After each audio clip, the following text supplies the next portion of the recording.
topics that I want to cover. Quite a bit of this is scientific, and also I'm going to be going back to ancient traditions, mainly the Vedic Hindu tradition, and I'm born into that, and I know a lot about it. And so the idea is to say that really nothing is new. It was known 5,000, 10,000 years ago, and probably longer before then. And so we are going through cycles of change, and more information is coming out, but the humanity is also facing a major crisis. And it's a period of a great reckoning, I say, because things are, and I'll refer to some of these aspects as we go on.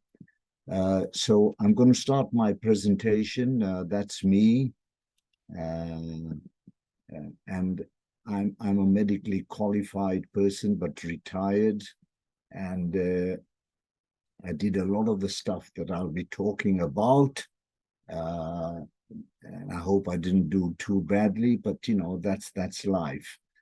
But I also have a spiritual background, and now my role since retirement, the last nearly 20 years, is basically to collate ancient wisdoms, marry it with modern science, and also address issues that are current and controversial, conspirational. I mean, it's all there, but that's about life. So I just want to acknowledge people, Professor Dr. Charles McWilliams from the Pan Am University, all these people that I've cited here, whose work I've been quoting. And also I want to emphasize these many doctors and scientists who are now coming out and revealing the truth. It's a really testing time for mankind. And I hope that you get that when I come out. And I also want to, of course, pay my homage to the ancient seers and sages that have known it all, didn't need multi-billion-dollar science projects to prove what is creation, what is source, and what we as human beings with our mind have. So anyway, human cells, there are some myths that I want to cover. And are these modern concepts real? And these are challenging questions. They are truths, functions, but I think it's useful to say, start with creation and how do cells arise, energy, frequency, vibration. Is the cell a battery? What are its functions? Functions of the mitochondria, ATP, adenotriphosphate, energy, receptors at cell surfaces, the role of water, heart circulation, and many other things will come up as we go on.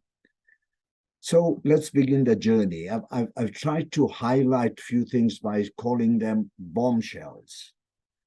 Means to me they were really quite stark and startling, and there are several oh my God moments as well, and I hope that the audience will appreciate. I do apologize that a lot of this thing would be science or deep spiritual, and I just hope that people will understand. Those that are not scientists, I just want them to get a flavor of what I'm talking about rather than the scientific or spiritual details. So the source of all frequencies, all energy, is in the ether. And the ether in spiritual thing is described as Anant Anadi. Anant means there's no beginning, no end. It's there and created. So our journey is aligned with source. Recognize consciousness, and in this field, it appears as if there's nothing. But the Vedic science says that in that nothingness is everything. And in fact, in doing nothing, everything is done. And that's a thing that you have to think about. And at the end of the day, we have to be in our truth, be conscious with knowledge, and achieve bliss. And one of the names of God in Sanskrit is Sat Chit Anand, and it means truth, consciousness, and bliss. So in that realm of the ether, all is possible, everything is potential, and everything is interconnected. And we have to now jump from the Newtonian cause and effect in survival state, which is the three-dimension living, into the quantum area, where there is cause and effect, and that's creation.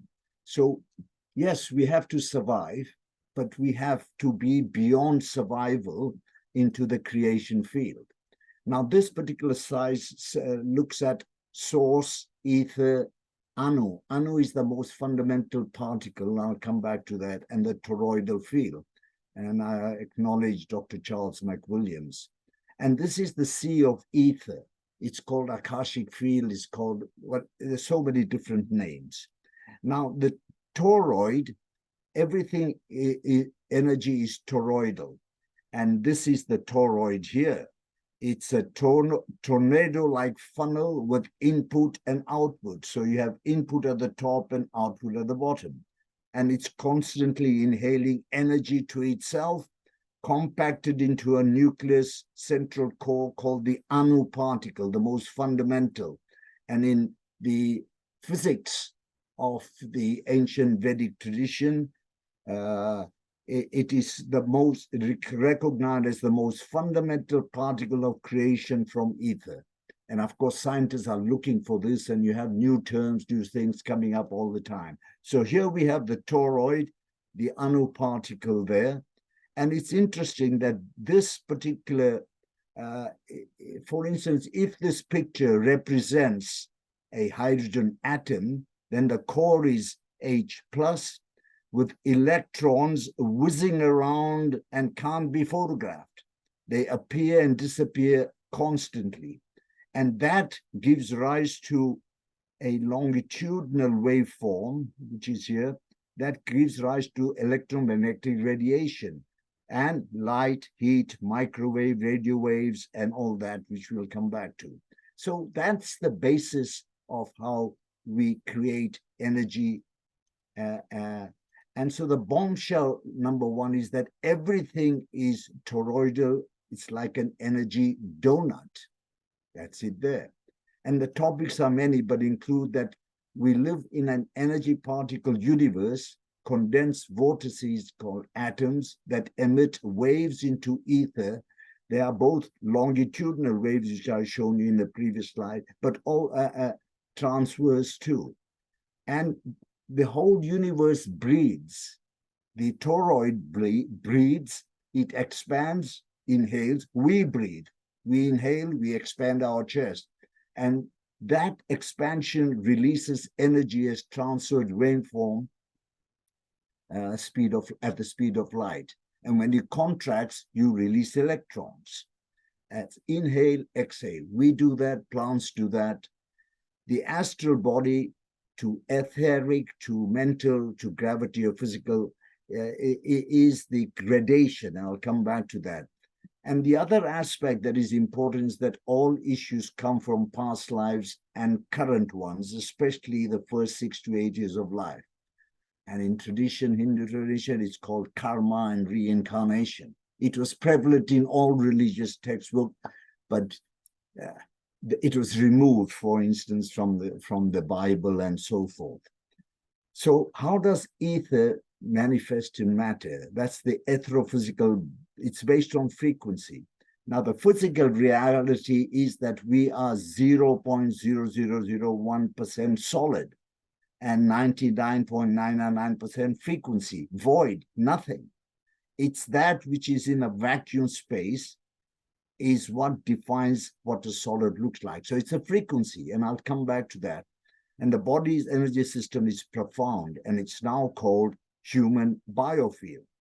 And all in body is therefore toroidal, energy, frequency, vibration, and consciousness from source. So what is energy, frequency, vibration? So energy, we know what energy is. We have examples are here: renewable energy, electricity, oil, gas, sunlight, everything. Frequency is the way at which energy travels. And you have high frequency with a short wavelength and low frequency with a very long wavelength. And the vibration, the whole universe is on the move. Nothing rests. Everything vibrates. At the most fundamental level, the universe and everything which comprises is pure vibratory energy, manifesting itself in different ways.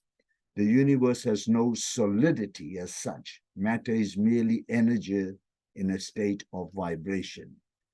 So this organizing field, the biology of life, that's the energy spectrum, EMF spectrum. And it's so wide, you can see here the frequency wavelength. And we are only able to observe, this is the visible light. That's what we perceive. And through that we see, but everything else is invisible to us. And of course, the human biofield reflects healthy, and if you have good, healthy energy and vibrations, then you are a healthy, energetic distortion, and you get unhealthy or disease. So from source to creation, we are electromagnetic vibrations that is affected by both internal and external energies, the way the electromagnetic body is expressing itself. So we have source, they call it 0-point field, Akashic field, ether. It's all energy compressed as thought. And so it's a straight line because it's so dense and the frequencies are so powerful. And so what you have is a thought creates energy and leads to matter. And you can see the frequency is slowing down. And the creative emotions are up high, very high frequency, and low survival emotions. And that's the cutoff point. And we'll come back to that. But important thing about frequency is that frequency has and carries information.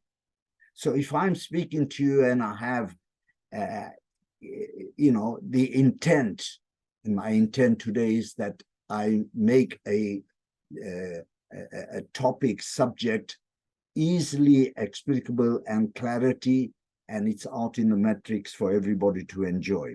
So it carries information, and intuition and things, we'll come back to that. That is all part of energy frequency transference. So unlimited, higher the frequency, and if it's very limited, it's low frequency. And so here's a map of consciousness. Now we all ask about what is consciousness, etc. And so at the very bottom here, you see alpha and omega, the beginning and the end, the ultimate consciousness, very high enlightenment, high frequencies. These are frequency numbers. You can see that here, like things like fear, grief, apathy, anger, low frequencies. So they are contracted. These energies are expanded, like love, joy, peace.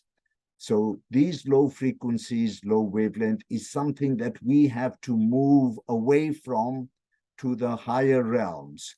And this particular slide shows that our chakra system, the 7 chakras, but there are higher ones too, the lower chakras are, in fact, have low frequencies. So these higher frequencies, compassion, heart, etc., they are above the heart and above. Whereas all the lower three chakras are linked to survival. And you can see the lower three chakras are related to these lower frequency emotions and energies. And so we live in this survival mode, lower emotions. We have to be in the survival mode, but that does not have to be our be all and end all. And those are the three lower chakras. And the higher chakras, they are blocked at the heart level. So the journey is to move so that we move above. And so here we have fear, low frequency, long, slow wavelength, activates very few DNA coding sites. So it's all linked, frequency, DNA, vibrations, and the high frequencies, and you have more contact. So if you have love in your heart and you're expressing gratitude and higher emotions, then you are also activating much more the DNA. And of course, that affects the telomeres, the end pieces to chromosomes, etc. Okay, so what is consciousness? Consciousness is a fundamental thing. It is the fundamental thing in existence. This is a quotation from Aurobindo, a highly evolved soul in India. It is the energy, the action, the movement of consciousness that creates the universe and all that is in it. Not only the macrocosm, but the microcosm is nothing but consciousness arranging itself. And there is a saying, as above, so below. So we have the creation, and we ourselves as microcosms are also part of this consciousness and therefore able to do what consciousness does. And I'll be back with that. Emotions and feeling, I think, a mental reaction such as happiness, joy, anger, fear. It can be positive, negative. That's an emotion. Experience a strong feeling. Good feelings are from the heart, and they are accompanied by physiological and behavioral changes in the body. So, feelings, they travel through the frequencies. And when someone shares their emotion with us, we may find that, yes, that feeling is in me too. Now, I'm going to use a lot of anagrams. Sometimes the meaning of the word is in the word itself, the anagram, if you look at it, and I'll come back to several examples. So if you are feeling sad, you are empathetic. I am also saddened by your sadness. If I'm feeling joyful, loveful, and I am kind and compassionate, that emanates out as part of my auric field, embeds in you, you feel it too. So how does all this translate to the human body, the cell? The human body organization, you can see it's here at the chemical level. Where's my arrow? Yeah, at the chemical level, you have atoms, molecules, cells, tissues, organ level, and the whole body. So that's how it is. So that's how the cell organization, there are many different types of cells and things. Now, this is something that is important to recognize, that we are a community of 70 trillion living cells. It could be 40, 80, depending on what, but I've just used 70 for a reason. And so these are the various types of cells. And each cell undergoes 100,000 chemical reactions per second. Now that's staggering. You put that into the 70 trillion cells, you can see how much reactions and chemical. Each cell is a living individual, a sentient being that has its own life functions but interacts with other cells in the nature of a community. So number one, we are community. Health is when there is harmony. This is when there is disharmony. And there is not one function in the human body that is not already present in every single cell. So the wisdom of the cell, it has a higher purpose, communion, awareness, acceptance, creativity, being. You know what being? I say being is be in God. That's what being to me is. But obeys the universal cycle of rest and activity, rhythmic cycles. That's what nature is. Efficiency, bonding, giving, immortality. So there are 70 trillion cells. They live as above all these. And we as 7 billion mankind cannot. That's the tragedy of our modern existence. So this is the cell structure. All cells, intracell, that's the nucleus, intracellular organisms. And my question is, do these structures actually exist? Some of them do. Others, are they artifacts like the Golgi body, endoplasmic reticulum, cell membrane, and receptors? So let's look at cell membrane as an example, as commonly depicted now. There is a bilipid cell wall here, cell membrane. There is always, we talk about the sodium-potassium pump and some receptors like the ACE receptors, very topical right now in the COVID climate. So what is the bombshell? The bombshell that these and other aspects are artifacts. The lipid bilayer is found in dead cells, prepared for electron microscopy with heavy metal deposition. Membrane of outer surface is 100 angstrom in the thickness. Hillman and Link call it a halo effect. So sodium is predominantly outside of the cell and potassium inside. How is this differential maintained? Is it a pump? Well, the scientists before, like Gilbert Link, said, looking at live cells in remarkable traces sodium studies and cell membrane, sodium is freely available for flow, which it does back and flow. There is no pump. And what causes the sodium-potassium difference is to do with electrostatics of the cell, electrical voltage of proteins in cytosol, and the exclusion zone, fourth phase of water, very critical. So there is no mechanical pump. So look at receptors and how the farm industry, etc., use it. So there is a lock and key drug receptor interaction. And there you have the drug molecule interacts with so-called receptor, different sort of molecules, different sort of receptors. And then look at all the various receptors that have been identified. And then there are more than what are shown here. But do they really exist? How are they used by farm industry? Well, let's answer that pharma industry. So this is looking at the opioid, for opioid drug manufacture. This is the various things. The opioid, this is at the receptor site and various things. But the opioid receptors here, I've named them there, and the peptides that are released in the body are in fact enkephalin, endorphin, nociception, etc. They are outlined here in the middle column.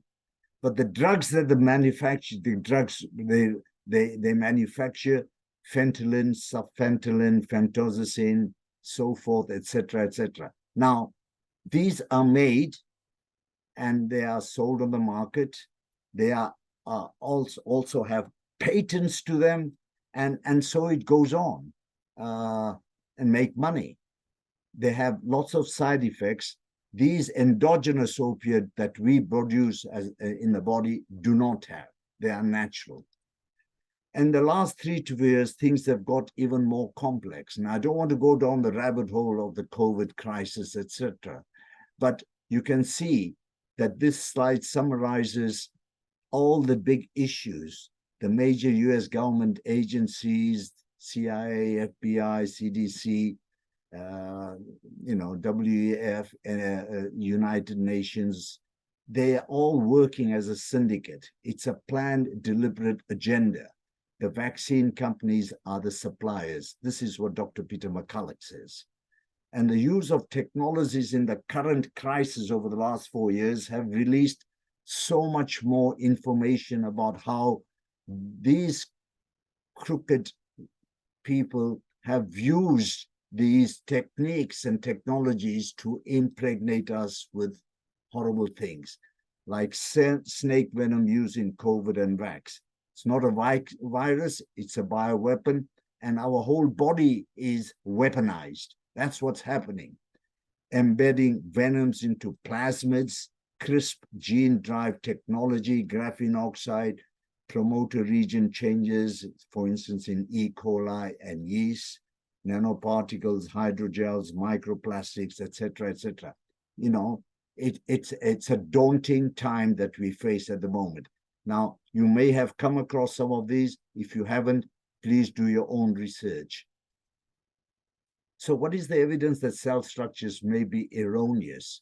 Well, we come to our good friend, the living, who wrote Harold Hillman. He had revolutionary work, absolutely revolutionary. And he wrote a cardinal paper, New Considerations about the Structure of the Membrane of the Living Animal Cell. And his work, which was published in Chemical Physics Plus, his books is written, he says in his final paper in 2011, he claimed that cell biology is in dire straits. He warned biologists and cell physiologists that something is seriously wrong with their ideas about the human body. And since 1970, he began questioning mainstream cell biology and presented evidence that the accepted model of the cell was completely wrong. He suggested that the dire straits of cell biology was reason medical research has failed to determine the cause and provide the cure of most diseases. By the way, most diseases are man-made. I can say that after 40 years of practice in the medical world. And he challenged the fundamental principles of biology. He was a renegade who put the quest of truth above everything else. And so during his research career lasting more than 50 years, he concluded that the following procedures are unsuitable for studying the biology of living cells in intact plants and animals. Subcellular fraction. These are all the chemical, physiological techniques that are used: histology, histochemistry, electron microscopy, etc., etc. And the main objections to these procedures that they change the properties of the tissue being studied grossly and significantly. They ignore the second law of thermodynamics, and they produce artifacts, many of which are two-dimensional. Adequate control procedures have never been published for them. So it's a very daunting appraisal of the current situation. The other person that has done a lot of work in this area is Gerald Ling. That's his photograph there. And he proposed the association induction hypothesis, which claims to be unifying general theory of the living cell. And the hypothesis, it's an alternative controversial hypothesis, is written about this in his book, The Physical Theory of Living State. And it claimed to relate to the properties and activities of microscopic assemblies of molecules, atoms, ions, and so forth. And the theory argues that cell water is polarized and orientated and thus dynamically structures. And I'll talk about the cell water. Cell water is not like water that comes out of the tap or you drink. Cell water is a gel.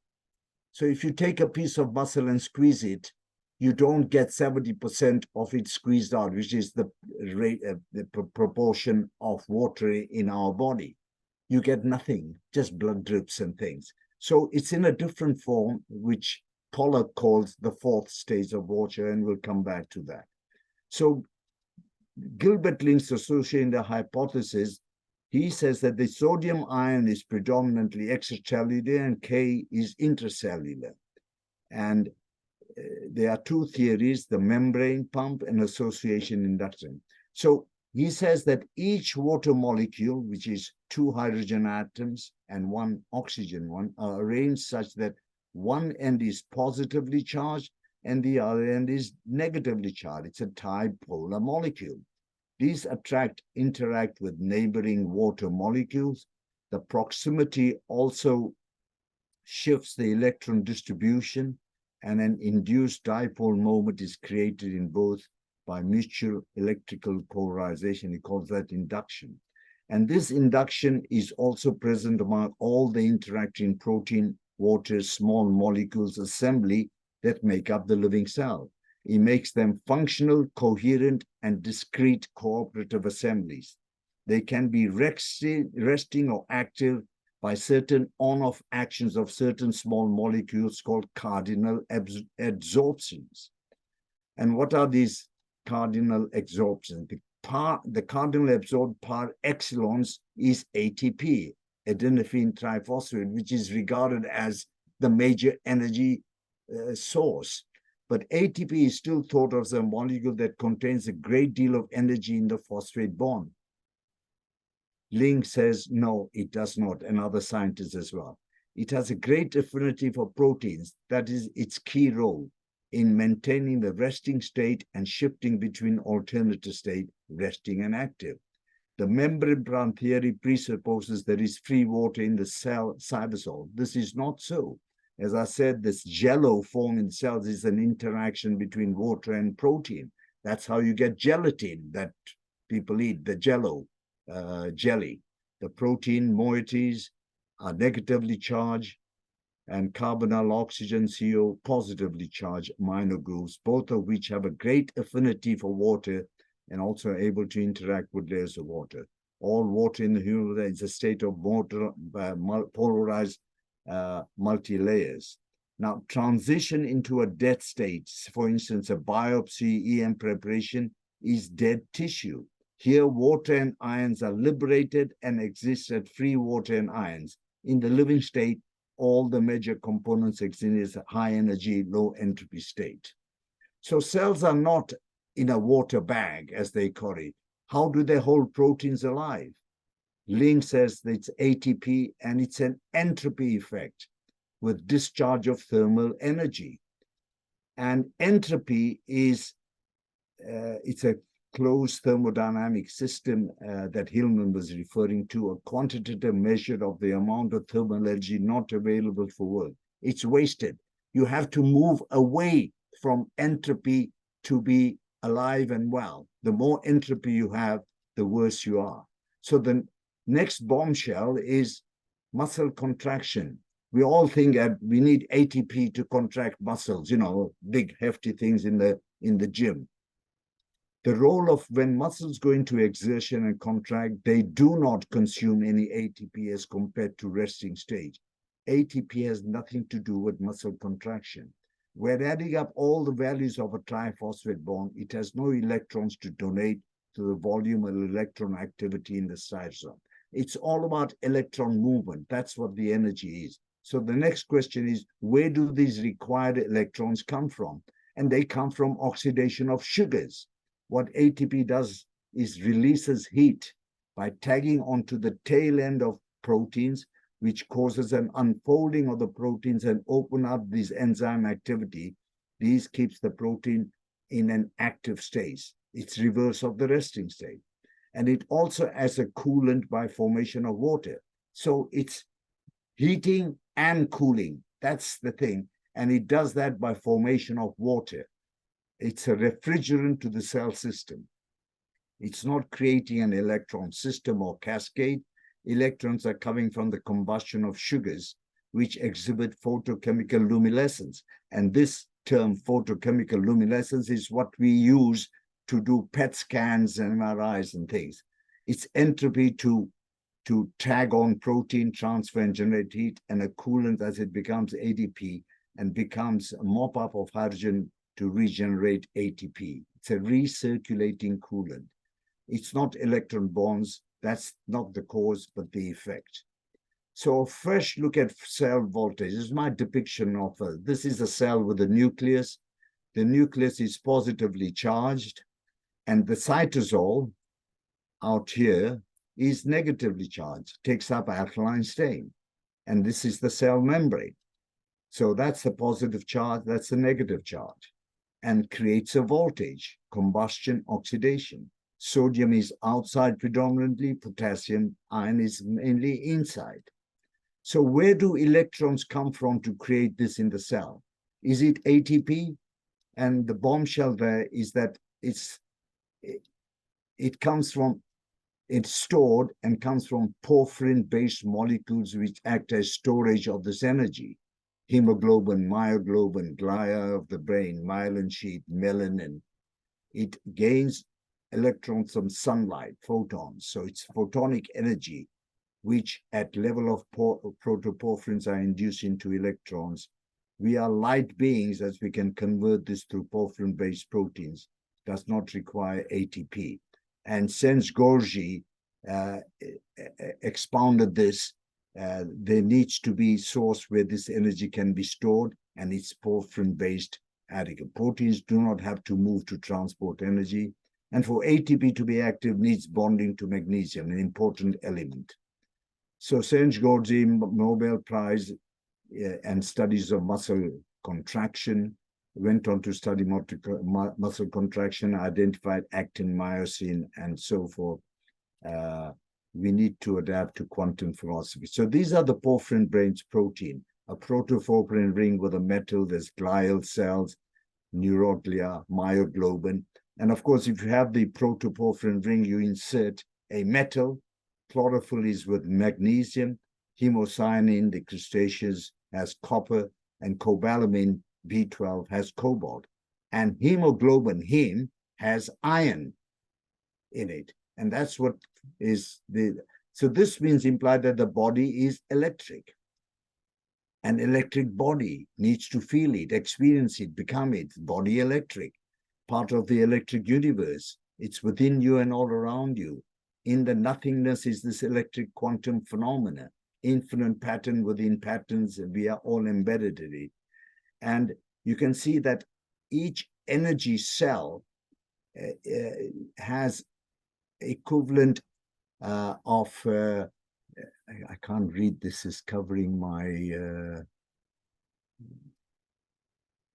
I'll put it down here, 70 millivolts, but multiply that by 70 trillion equals 5 trillion volts in each cell. So mega bolt of lightning, we have the power and direct this energy, but we have lost the connection to who we are and the real nature outside world. So everything around us is energy. Matter is solid because of rapid movement that appears solid like a fan. And I've already said about this. So it's like a fan, you think it's solid, but in fact, it is just a vacuum space. And that's what defines what a solid looks like, the frequency. So we can measure electrical energy in the body. This is brain waves, EEG, heart waves, electromyography, nerve waves. And so this, where does all this energy, photons, etc., come from? It comes from source, creator, call it what you want. And source, ether, annoyed, just want to move this down a bit more.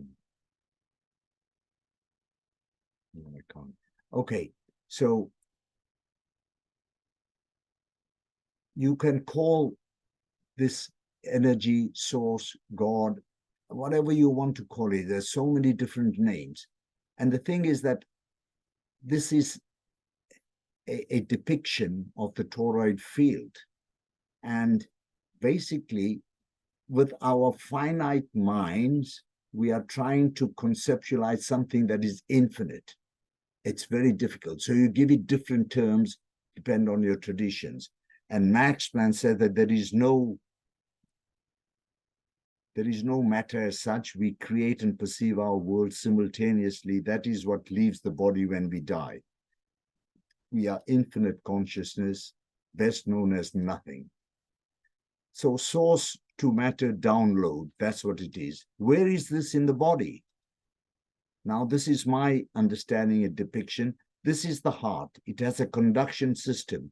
And this particular sinoatrial node, it's called the pacemaker. That initiates the heartbeat. And what creates the energy, what dictates that? I believe it's from source, pranic energy, chi energy, whatever you want to call it, that dictates that. And there are some interesting new findings in the heart. So the new finding is that the afferent or ascending pathways from the heart are more numerous than the ones coming down, 9-1. About 40,000 specialized cells in the human heart that are concentrated in very precise ways called sensory neurites, neural network within the heart. It's a brain. And you can see these neurites, they grow, they move, they connect. And all neuron connections of the brain connect to this nervous system of the heart, not the muscles. They think, they learn, they remember independently. And you can see that these are situated up above the top chambers where the blood enters and the blood leaves, depicted here as well. So in the heart, the brain allows it to act independent of the cranial brain, to learn, remember, feel, think. And the two organs, heart, brain, the coherence is 0.1 hertz, an important figure. And the heart is about 100,000 times stronger electrically and up to 5,000 times stronger magnetically than the brain. It's the most powerful toroid in the body. And that is the auric field that we are talking about, the biofield. So what about intuition? Is a sense of knowing that person that resonates deep within. It's a whisper, conscious effort, guiding us. And so where does it come from? We feel it in our body. It's the heart. And the heart is capable of sensing events before they occur. So the next bombshell, place all the blood vessels in the body end to end. And you have 100,000 kilometers in length going around this earth 2 or 3 times.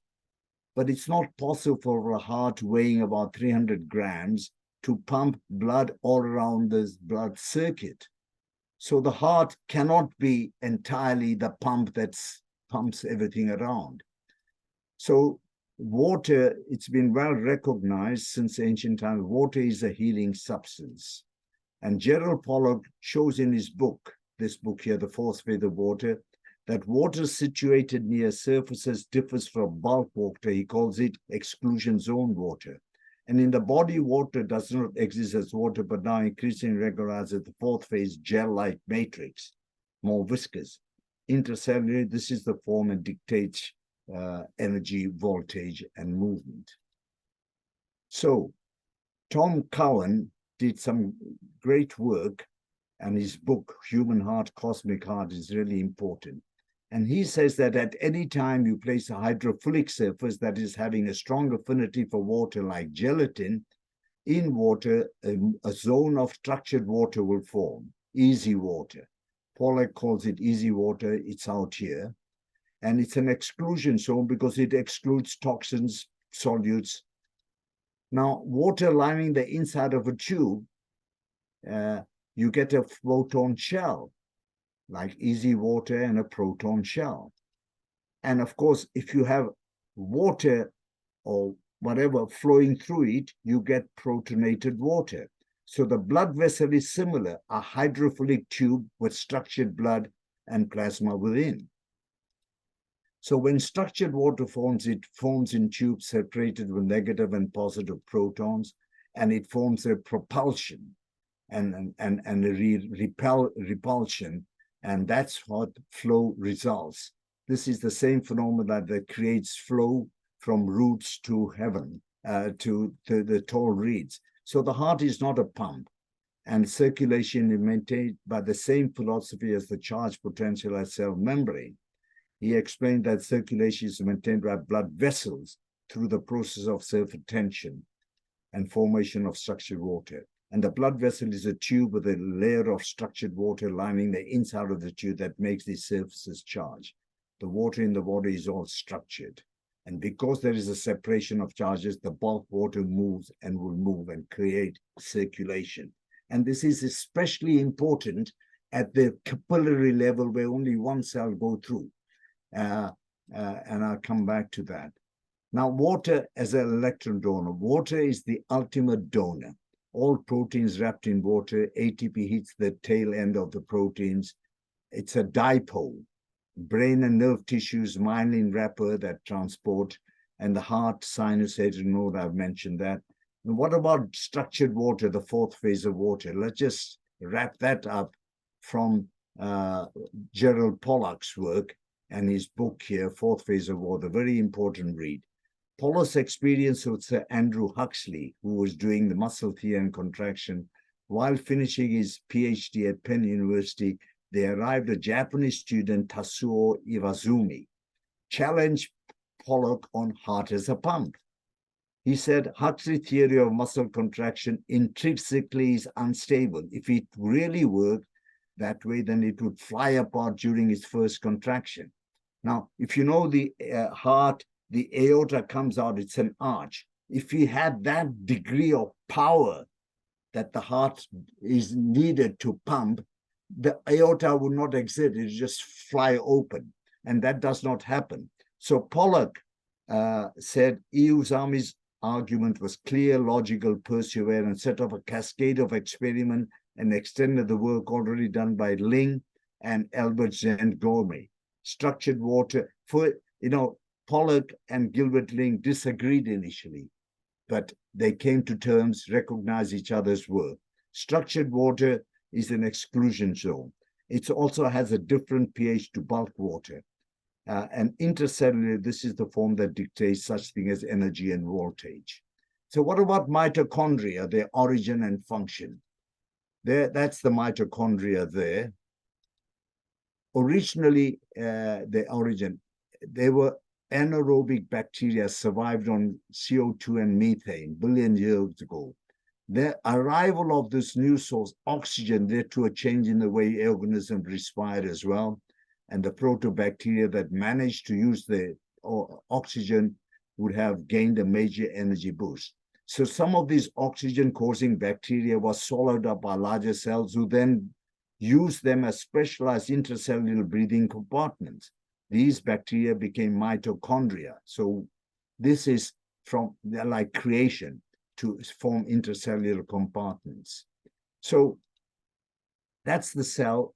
They say electron cascade is the way. ATP is not energy generating molecule. It is a molecule that unfolds the cytoplasmic. And sodium potassium pump, we have already shown and talked about the intercellular gel. And so the mitochondria are really very important. Now, I'm just going to mention melatonin and mitochondria. Now, melatonin, everybody thinks it's released by the pineal gland, releases melatonin. Very true. Cyclical in its release. Yet very few people realize that the sunlight produces oxidative stress and the mitochondria, and that releases melatonin. A lot of scientific evidence for that. So sunshine is extremely important. It produces vitamin D, nitric oxide, serotonin, melatonin. It ameliorates mental conditions, skin, eye, sun salutation. I and my wife, we observe the sunrise and sunset whenever we can. And that is because, and we do our yoga and pranayama and things like that as well. The rising sun has unaffected UV energies, especially red light, which is very healing for the eyes. So melatonin, crop circle photo at Roundway in 2011 illustrates the chemical structure of melatonin. So maybe they up above think everyone else should to chill out. And that's the chemical structure, and that's the second. So bombshell, the cell is a bipolar battery. It's a primary living tissue, and it produces electrons for organisms. It's an electrically alive entity, bipolar battery, and mitochondria of humans is the powerhouse of the cell. They work on this bipolar battery mechanism. And George Krill was a scientist who wrote about the bipolar theory of living processes and the phenomena of life. And he, I quote, oxidation produces radiant energy, It's electric currents in protoplasm, and that which governs activity of the protoplasm. And therefore, the phenomena of life must be due to radiant and electrical energy. And assume that the study of the nature of death, and he transferred it to the study of the nature of through biophysical studies. And according to psychological findings, the maintenance of the acid-alkali balance is important, and the bipolar theory that he developed. So the cell is a battery. And if it's battery, it needs constant charging, otherwise it dies. It's like one cell phone or computer. The cell is an electric battery, the fundamental and central to biological life. So how does the battery get recharged? An important way is to drink structured water. Our supplies of drinking water are mostly bottled, recycled, chemically dead water. Something else must be recharging the cell, otherwise they cannot maintain the 60 to 100 milliwatt negative charge necessary for health. For instance, cancer cells have a negative charge of 10 millivolts. The major source is sunlight, and in particular infrared radiation, which is why infrared sonars are so important and healing. This also inherently produces the body inherently produces infrared through proper healthy food intake, hydration, meditation, etc. And being in nature, and I can't emphasize enough why we are not more in nature. And another anagram, nature is a tuner. You anagram it, it tunes us to the rhythms and pulse of life that we need to follow to maintain health and vitality. Another important source of the charge is grounding earthing, which is rich in negatively charged ions. Food substances are also important, and Gerald Pollack names a few: turmeric, tulsi, holy basil, ghee, propolis, pollen, etc. So overcoming entropy. Mitochondria of humans in the power of the cell. The mitochondria, potent pump, membrane electron liberator, delivers free electrons to ATP as carrier.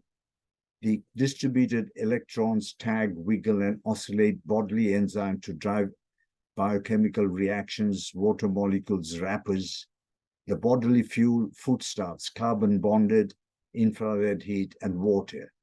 Quantum particles, electrons, photons, phonons, etc., are information carriers that time reaction rates and make life happen. Water is crucial.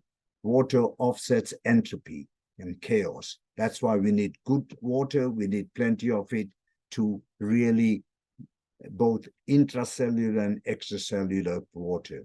And biologic entropy is offset at the quantum level by subatomic particles oscillating in the vacuum, the ether, as the etherophysical aura.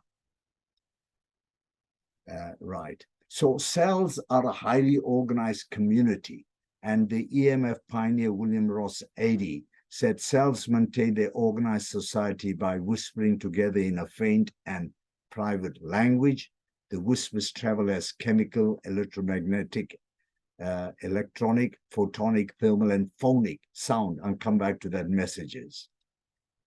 And the wisdom of the cells, it's a new biology that will profoundly change civilization, the world we live in. The new biology takes us from the belief that we are victims of our genes, that we are biochemical machines, into another reality, a reality where our genes are thoughts, beliefs, mind control genes, etc. This is what Bruce Lipton said. You must have heard of him. So what is the ancient ruling traditions? What does the human body need to survive? Well, it needs intake, pure and clean, air, breath, water, food, and get rid of waste, detox. And to remain pure, P-U-R-E, you need adequate removal for perspiration, urination, respiration, and excretion. What else? These have to be in balance. We also need adequate sleep, loving sex, exercise.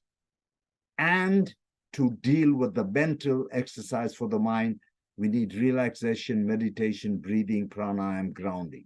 Now, all of these areas that are on this slide have been attacked by the powers to be that don't want us to survive and live a healthy life. And the emphasis has been on the control of the mind, the mindset. And I'll come back to that. So Yoga Ayurveda provides a systematic approach to this.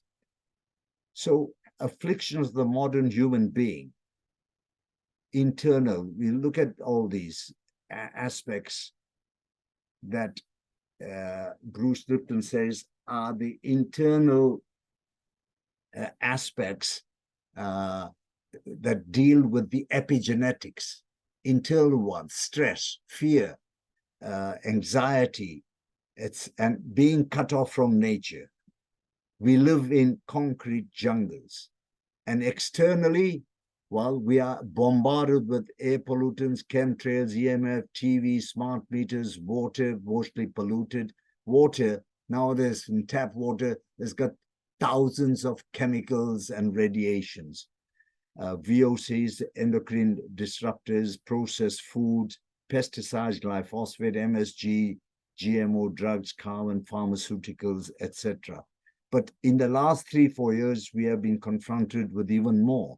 In the current COVID climate, there's the vax, the jab, AI, population reduction, transhumanism, mind control, living in fear, pharmaceutical, medical practice. These are what we are facing now. So we are under attack, and we have a mega health crisis on our hands. And we are seeing this day in, day out. Doctors are saying this. People are dying because of this.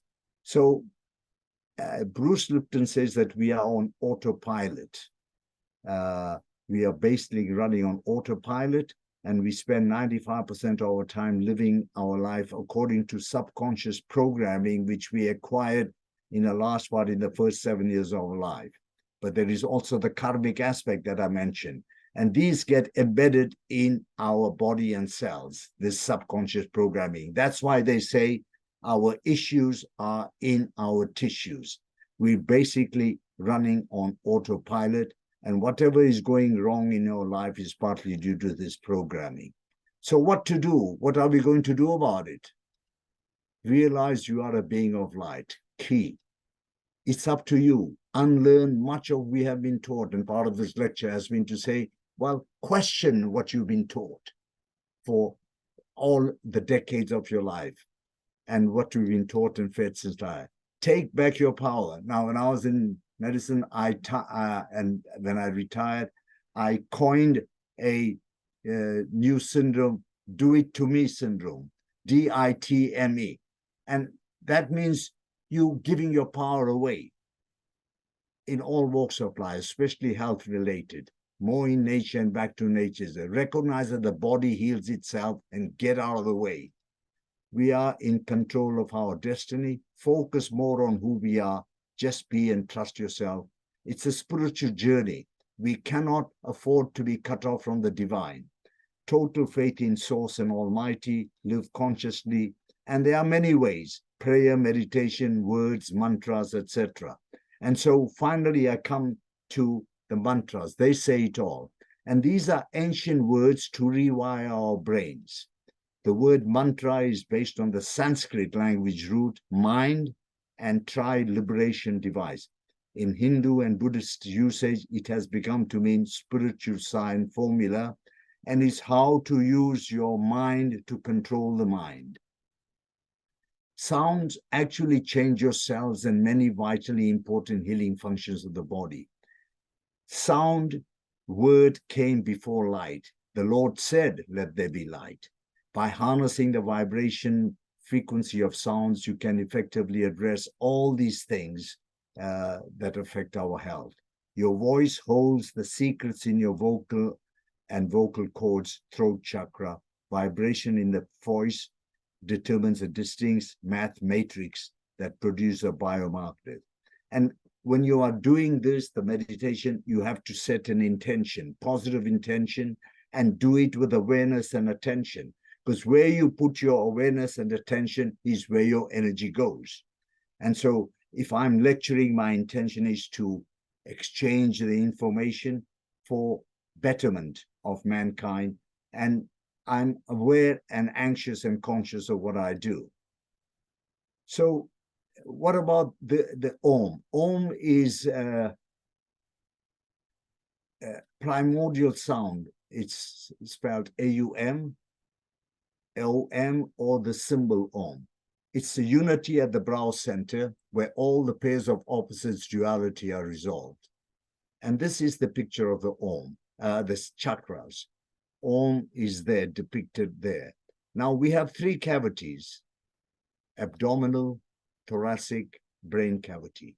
And when you recite Om, you start with U, M. The M sound is what causes the vibration in the brain. Now, rishis, ancient seers, called 7.83 hertz the frequency of Om. It also happens to be Mother Earth's natural heartbeat rhythm, known as the Schumann resonance. The anagram of earth and heart, another anagram. By connecting to the power of earth, we strengthen the power of the heart. So earth and heart are anagrams. So going back to home is our journey. Home is where Om is. And Psalm 23. And if you don't know about Psalm 23, I suggest you look this up. It's a very powerful psalm hymn. And it says, I dwell in the house of the Lord forever. So Sanskrit is first and foremost an energy language. The power of mantras changes the toroidal energy of atom and molecular bonds. It's a powerful medicine. Subconscious has already surrendered to it. So when we talk about the energy situation, energy earth field, the Schumann resonance, grounding, entrainment of the brain, it sits between the alpha waves, which are clear, relaxing meditation, and theta waves. Theta are reflective, deep meditation and sleep. That's where it sits. So it's very important that we look into that as well. Now, what about mantras? What is the most recited mantra in the world? Well, you'll be surprised to know that it is a Tibetan one based on Sanskrit, Om Mani Padme Hum. Om, the universality and unity at the brow. Mani is mind. Padme, unfolding of knowledge and power.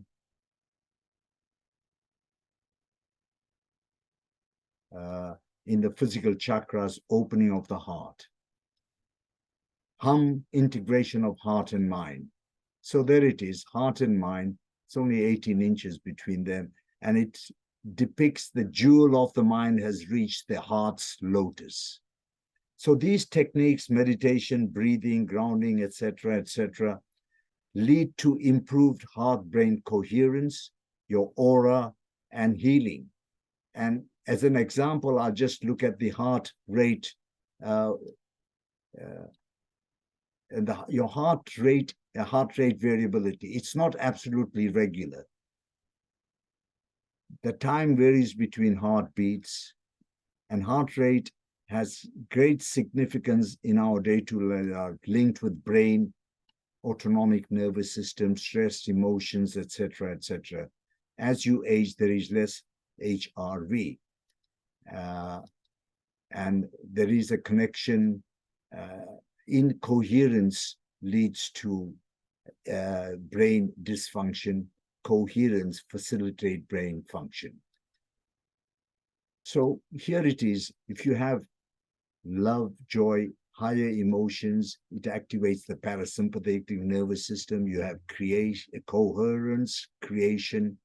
You think of oneness, interconnected we, and balance, health, inner peace and joy. But if you're in the survival sympathetic mode with chaos, then you are thinking just of me, flow blocked, separation, imbalance, ill health, and disease.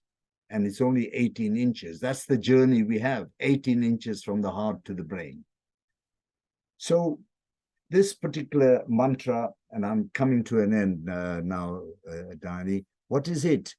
By knowing which everything is known. It comes from the Mandukya Upanishad, spiritual, absolute, indestructible, scientific, physical, destructible. It says, in essence, know thyself. Nos te ipsum, and Aristotle said, knowing yourself is the beginning of all wisdom. So know who you are and practice that, because we are divine beings. And finally, this particular mantra, my favorite, from this particular Upanishad, the peace chant. And I'm going to recite it for the energy. Om Purnamada Purnamidam Purnat Purnamudachyate Purnasya Purnamadaya Purnameva Vasishyate. Om Shanti Shanti Shanti. So Purna means whole, perfect, complete, absolute. It says that is the whole perfect. This is the whole perfect. From wholeness emerges wholeness. Wholeness coming from wholeness, wholeness still remains. So all is one. We are part of the divine. And if we are part of the whole, then the whole must be part of us. So the Upanishadic vision is that the universe is a totality, indivisible and organic whole. The parts are not separate. We are all in it together. We have to recognize that, interlinked and connected. Even a blade of grass is linked to the greatest sun and no less significant. The part represents the whole. And that's, in fact, my message, and I will stop sharing and hand it over to you.